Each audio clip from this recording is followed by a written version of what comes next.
सूखी तुलसी के द्वारा भगवान का भोग बनाया जाए, उसको जला के, अपने लिए नहीं, भगवान के लिए। तुलसी सूखी काष्ठ, उसको चूल्हे में जलाकर उसका भोग बनाया जाए, भगवान को भोग लगाया जाए।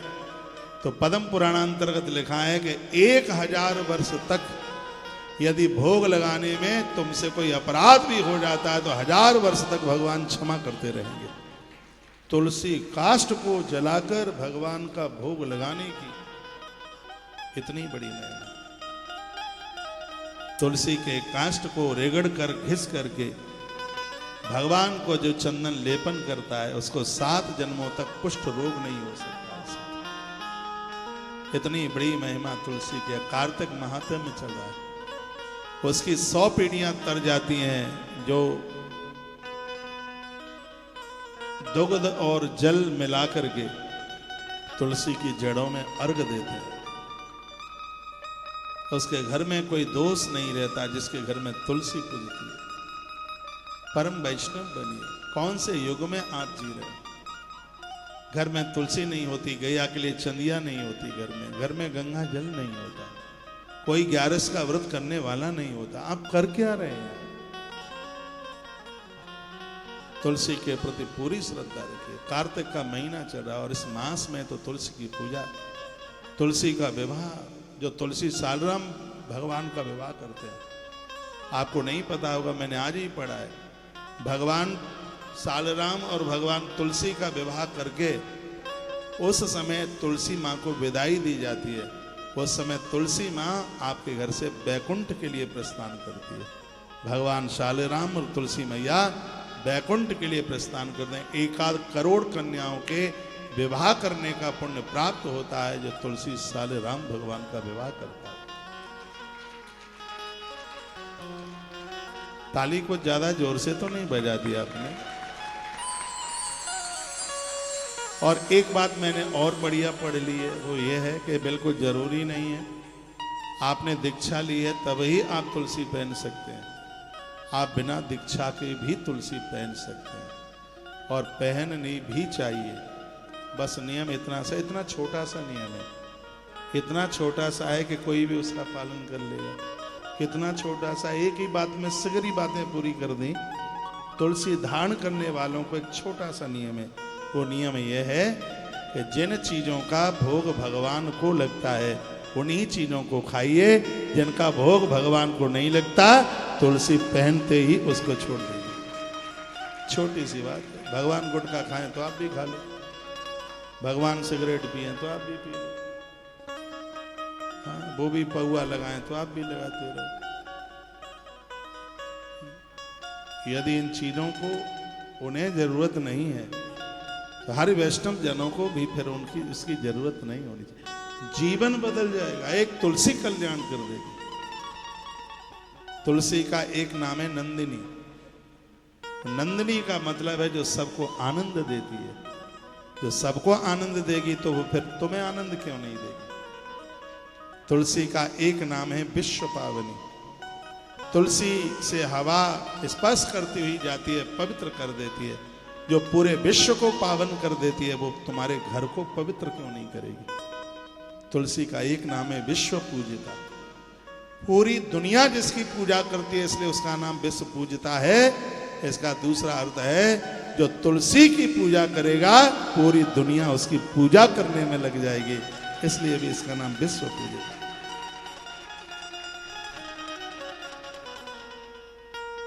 तो आप परम वैष्णव बनिए, हरि भक्त बनिए। भगवती राधा रानी बड़ी प्रसन्न होती है जिसके घर में तुलसी को सम्मान मिलता है, तुलसी की मर्यादा को समझा जाता है, तुलसी का मान होता है। एक भी घर ऐसा ना हो।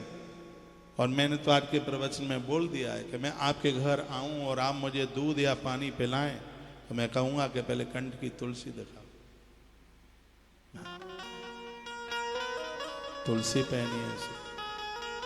तुलसी गुरुवार को पहनी है। ज्योतिष भी कहती है, ज्योतिष कहती है कि जिसकी कुंडली में गुरु कमजोर है, यदि गुरु कमजोर होता है तो प्रोग्रेस कहाँ होती है, उत्कर्ष कहाँ होता है। जिसकी कुंडली में जन्म पत्री में गुरु कमजोर है तो उसको तुलसी पहना दीजिए, क्योंकि तुलसी के पहनने से गुरु मजबूत हो जाता है, ये ग्रह मजबूत हो जाता है। तो गुरुवार जो बृहस्पतिवार है तुलसी पहनने के लिए बहुत अच्छा है।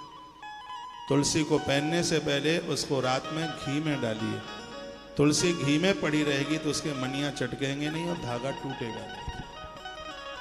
फिर उसको गंगाजल में रखिए, उसके तत्पश्चात सूती वस्त्र से पोंछिए, फिर उसको ठाकुर जी को पहनाइए, उसके बाद में फिर आप पहन लीजिए।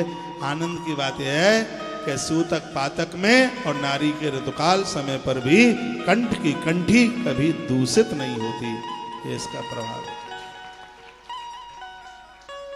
तुलसी के प्रति पूरा समर्पण होना चाहिए। ऐसी तुलसी बहुत वंदनीय है, बहुत प्रणम्य है, गुरुजनों के हाथ से लीजिए और ज्यादा प्रभावी है। आइए जी लेंगे सरकार तेरी सरकारी में, दो पंक्तियां भगवान के चरणों में समर्पित करते हुए, और मैं इस कथा प्रसंगों को आगे की तरफ लेके जाता हूं, बहुत आनंद आवेगा। स्वर दो।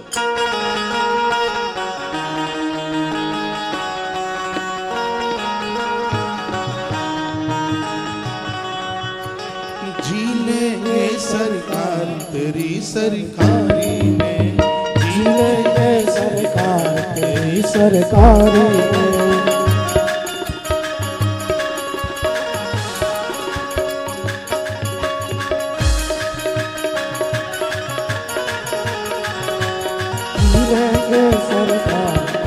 सरकारी में, जीएंगे सरकार तेरी सरकारी में। हमें रख लेना शीशा तेरी दरबारी में, हमें रख लेना शीशा तेरी दरबारी में। जय हो।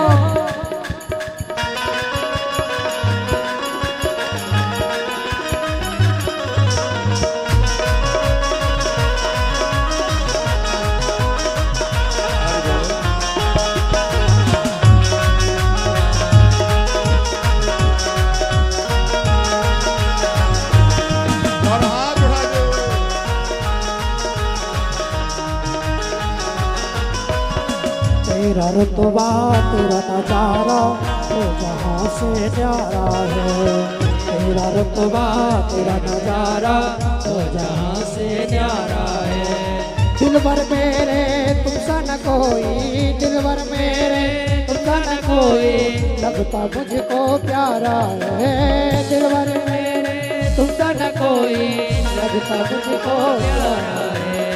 आ गया मुझको मजा तेरी यारी में, आ गया मुझको मजा तेरी यारी में, आ गया मुझको मजा तेरी यारी में, आ गया मुझको मजा तेरी यारी में। हमें रख लेना शीशा तेरी दरबारी में, हमें रख लेना शीशा तेरी दरबारी। जय हो।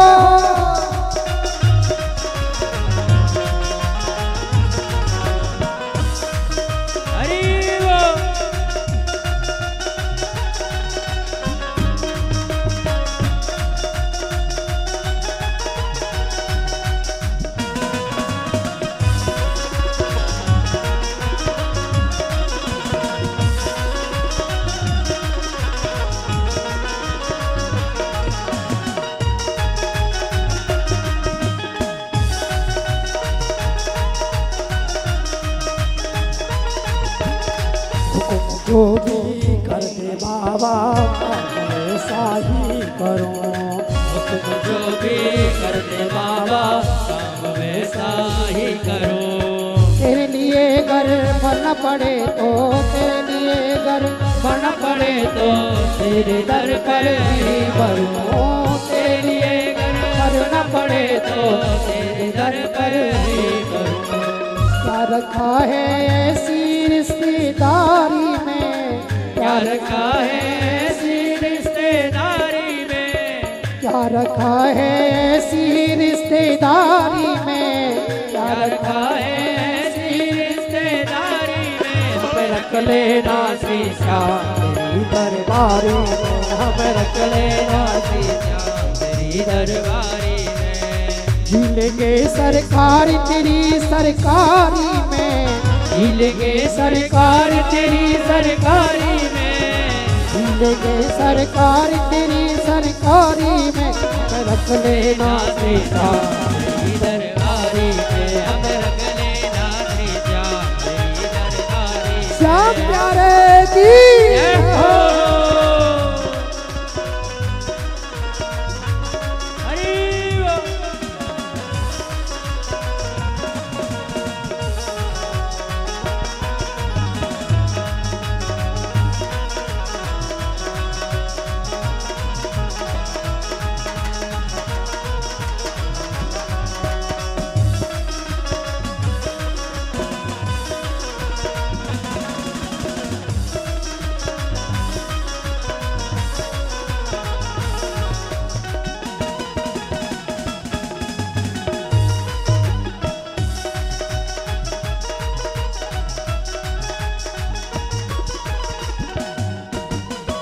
तेरी लीला तेरे भजनों को सदा गाता रहूं, तेरी लीला तेरे भजनों को सदा गाता रहो।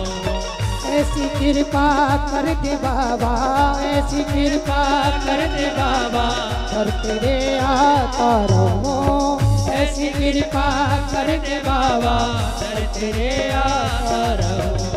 क्या करूं बन जाऊं तेरी प्यारी में, क्या करूं बन जाओ तेरी प्यारी में, क्या करूं बन जाऊं तेरी प्यारी में, क्या करूं बन जाओ तेरी प्यारी में। हम रख लेना त्रिजा तेरी दरबारी में, हम रख लेना त्रिजा तेरी दरबारी में। झीलेंगे सरकार तेरी सरकारी में, झीलेंगे सरकार तेरी सरकारी में, रख लेना सीता तेरी दरबारी में। हम रख लेना त्रिजा तेरी दरबारी में। जय हो।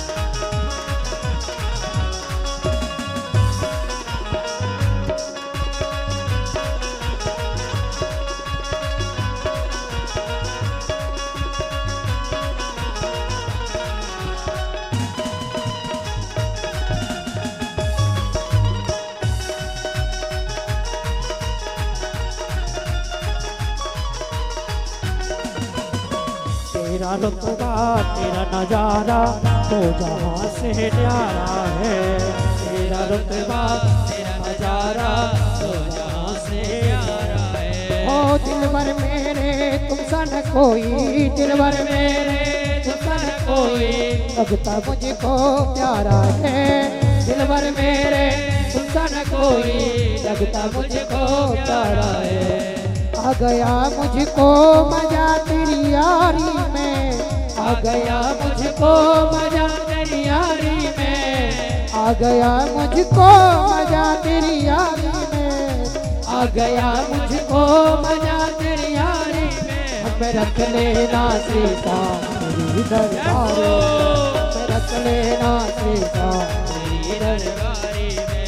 वो झीलेंगे सरकार तेरी सरकारी में, झीलेंगे सरकार तेरी सरकारी में, वो झीलेंगे सरकार तेरी सरकारी में, झीलेंगे सरकार तेरी सरकारी में। हम रख लेना सिरसा तेरी दरबारी में, हम रख लेना त्रिजा तेरी दरबारी में, हम रख लेना सिरसा तेरी दरबारी में। हम रख लेना त्रिजा तेरी दरबारी में। जय हो।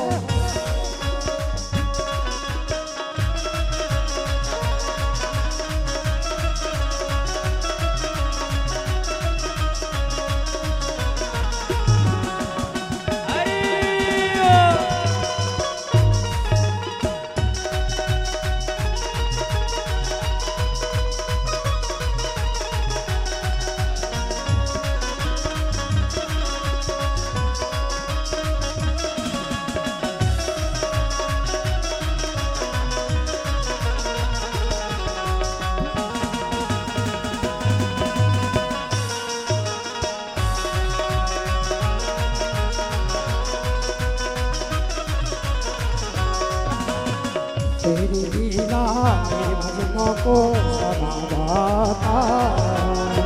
तेरी लीला तेरे भजनों भजनों को सदा गाता रहूं। ऐसी कृपा कर दे प्यारे, ऐसी कृपा कर दे बाबा, तेरे गुण में गाता रहूं। ऐसी कृपा कर दे बाबा, कर तेरा गाता रहूं। क्या करूं बन जाऊं तेरी प्यारी में, क्या करूं बन जाऊं तेरी प्यारी में, रख लेना कृपा तू दरबारे में, हमें रख लेना सीधा तेरी दरबारी में, हमें रख लेना सीधा तेरी दरबारी में, हमें रख लेना सीधा तेरी दरबारी में। श्याम मेरे श्याम, श्याम, श्याम मेरे श्याम, हरे के सहारे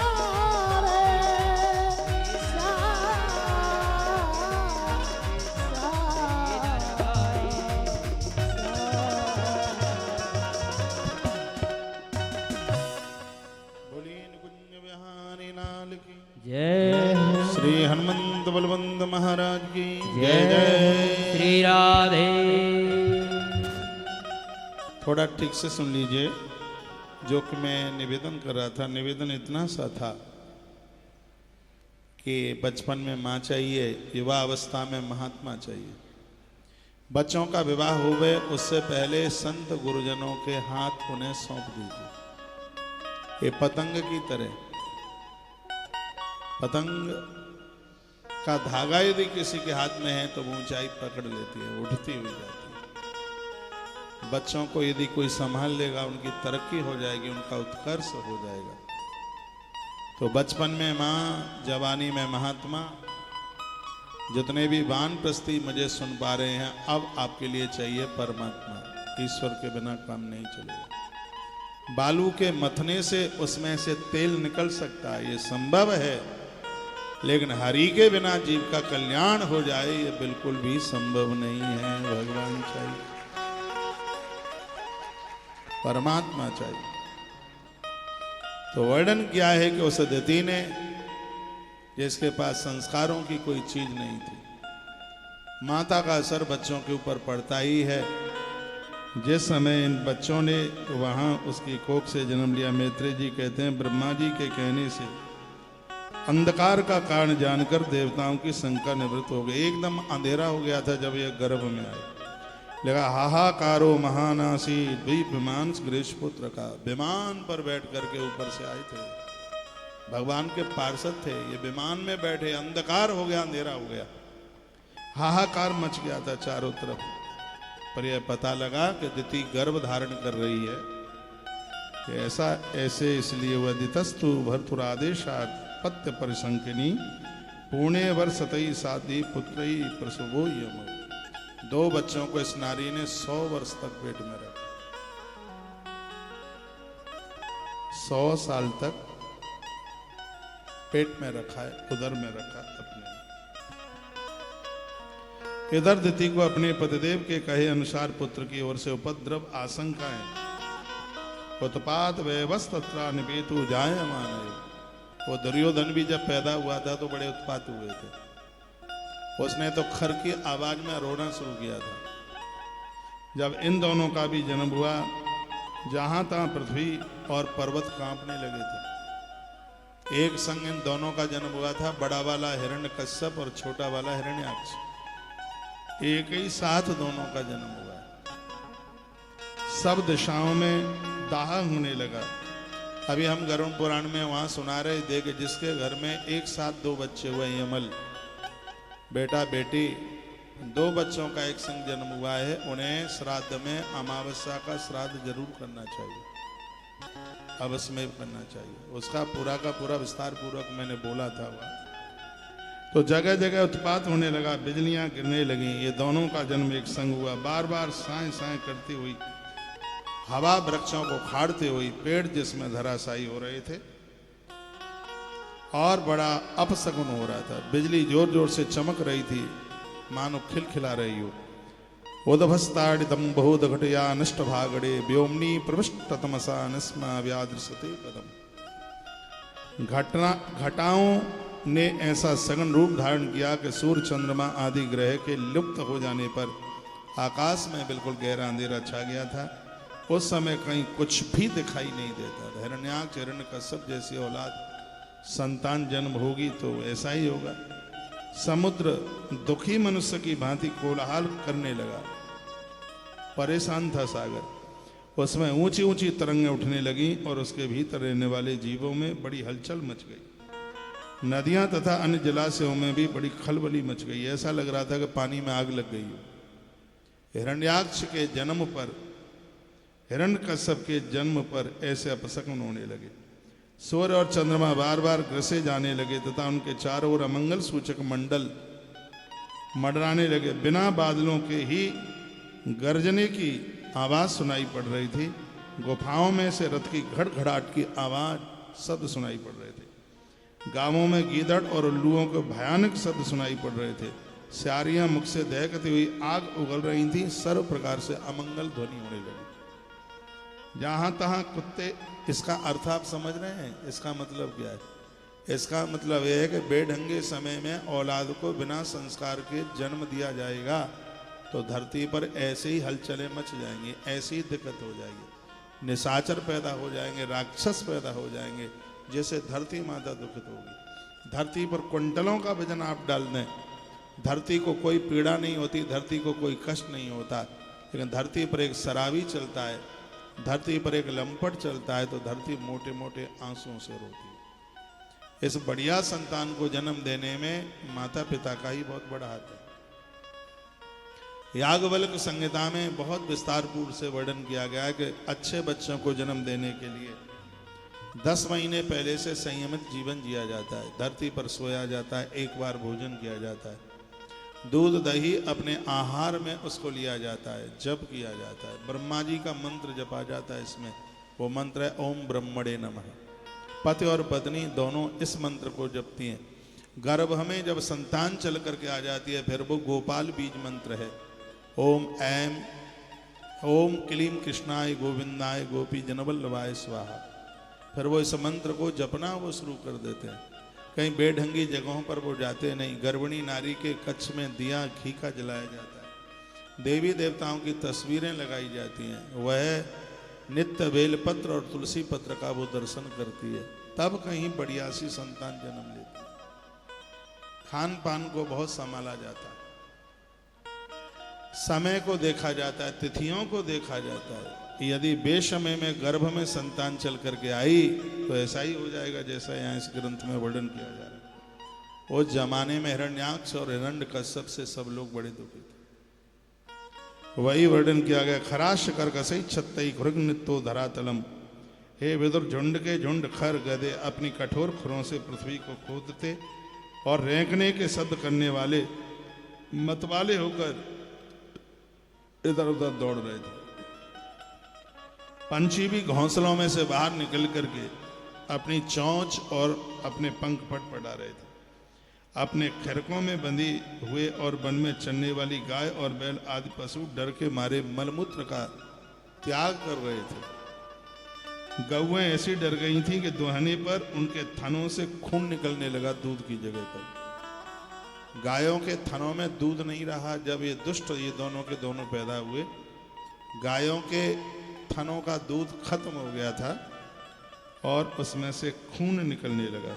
गावो तृषन्न सृगदोहा तोयदा पोय वर्षण विरुदंदे वलिंगानी द्रमा पेतृ बिना नीलम। वर्णन किया, बादल पीव की वर्षा करने लगे, देव मूर्तियों की आंखों से आंसू बहने लगे, आंधी के बिना ही वृक्ष उखड़ उखड़ करके नीचे गिरने लगे। शनि राहु और क्रूर ग्रह प्रबल होकर चंद्र बृहस्पति सौम्य ग्रहों के ऊपर वो युद्ध में प्रहार करने लगे। ऐसे ही और भी अनेक भयंकर उत्पात होने लगे। तो कथाएं ये समझने के लिए हैं कि यदि तुमने गलती कर दी तो वह गलती इस सृष्टि के लिए एक बोझ बन जाएगी। बच्चे तो कीड़े मकोड़ों को भी पैदा हो जाते हैं, 4 बच्चों का बाप बन जाना ये बहुत बड़ी बात नहीं है। बड़ी बात तो तब है जब आप श्रवण कुमार जैसी संतान को जन्म दे पाए हो। आपके यहाँ संस्कारीय औलाद ने जन्म लिया हो। ये अच्छे लोग आकाश से नहीं टपके, उनको भी किसी माई बाप ने ही जन्म दिया। वो कोई माता पिता ही रहे हैं जिन्होंने यह जन्म दिया। और मैंने अब बहुत बार बोला है, पिता के द्वारा बच्चे विद्वान बन जाते हैं, और यदि माता की कमी रह गई तो बच्चे चरित्रहीन बन जाते हैं। माताओं की देख रेख में बच्चे चरित्रवान बन जाते हैं। संयमी बच्चे हैं तो इसमें माता की बहुत बड़ी प्रशंसा है, माता की बहुत बड़ी महिमा। माता पतिव्रता और पिता संयमी हो तो उनके यहाँ राम लक्ष्मण भरत और शत्रुघ्न जैसे ही बच्चे आकर के जन्म लेते हैं। कुछ बातें ऐसी हैं कहने में तो झिझक लगती है, लेकिन बातें बड़ी अद्भुत हैं। 7 फेरे पड़ गए हैं, किसी के घर की वो वधू बन करके आ गई है, पुरुष पत्नी के उस बंधन में उसने गृहस्थ को स्वीकार किया है, तो यह जीवन तो पार्वती और महादेव की तरह होना चाहिए। फिर कोई पराया पुरुष या पराई स्त्री आंख में कभी बैठे नहीं, दोनों मिलकर के भगवत भजन यजन के साथ में अपने जीवन का निर्वहन करें। पूज्य मातृशक्ति के लिए पातिव्रत धर्म से बड़ा कोई धर्म ही नहीं होता। गोस्वामी जी ने बड़ी सुंदर चौपाई डाली है और माता अनुसुईया ने बोली है, चित्रकूट में बैठ करके बोली है। सुनिए, मैं आपके बीच में निवेदन कर रहा हूं। एक ही धर्म एक व्रत नेमा, एक ही धर्म एक व्रत नेमा, काय बचन मन पति पद प्रेमा। एक ही धर्म एक व्रत नेमा, एक ही धर्म एक व्रत नेमा, काय बचन जन पति पद प्रेमा। श्री राम जय राम, जय जय राम। साहब गाइए राम जी का नाम। श्री राम जय राम, जय जय राम। श्री राम जय राम जय जय राम, श्री राम जय राम जय जय राम। अवध बिहारी सीताराम, अवध बिहारी सीताराम। श्री राम जय राम जय जय राम, ओ श्री राम जय राम जय जय राम, श्री राम जय राम जय जय राम।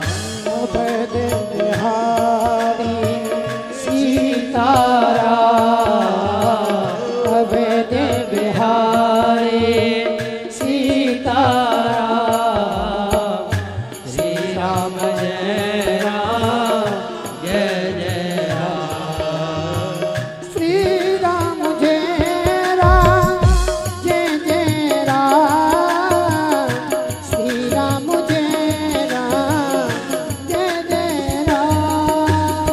एक ही धर्म एक व्रत नेमा,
पूज्य मातृशक्ति के लिए पातिव्रत धर्म इतना बड़ा धर्म है। जिस समय गंगा जी को लाया जा रहा था नीचे भगीरथ राजा के द्वारा, तो गंगा मैया ने कहा था कि यदि मेरे बेग को कोई संभाल नहीं पाया तो मैं धरती फाड़ करके रसातल में चली जाऊंगी। दूसरी बात मां गंगा ने कहा था पापी मेरे अंदर स्नान करेंगे तो मैं पवित्र हो जाऊंगी। तो दो बातें भगीरथ ने कही थी, मां ये मैं वायदा करता हूं, दो जन तेरे अंदर डुबकी लगाएंगे तो पवित्रता तेरी बरकरार बनी रहेगी, एक यति और दूसरी सती। पतिव्रता नारी दुनिया को गंगा पवित्र करती है, लेकिन गंगा को भी पवित्रता नारी पावन कर देती है, पवित्र कर देती है। मातृशक्ति के लिए इससे बड़ा कोई दूसरा धर्म नहीं।